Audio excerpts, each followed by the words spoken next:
આપણા ગુજરાતના સુપ્રસિદ્ધ લેખક શ્રી ધનસુખલાલ મહેતાએ પતિ પત્નીના દાંપત્ય જીવનની સંવેદનશીલ ક્ષણ રજૂ કરી છે.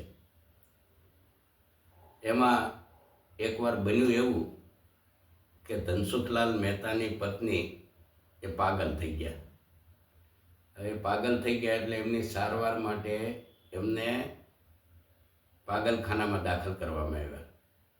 અને પછી દરરોજ આ ધનસુખલાલ જે છે એની પત્ની માટે ટિફિન લઈ અને જતા. એવામાં એકવાર ધનસુખલાલને એનો મિત્ર મળ્યો અને એણે કીધું કે ભાઈ, તમારી પત્ની તો પાગલ થઈ ગયા છે, હવે આ ટિફિન લઈને જવાનો અર્થ શું છે? હવે એ ક્યાં કોઈને ઓળખે છે? ત્યારે ધનસુખલાલે એવું કીધું કે અમે 20 જણા ઊભા હોય અને મારી પત્ની વાટકાનો છૂટો ઘા કરે એટલે એ મને જ આંટી જાય છે.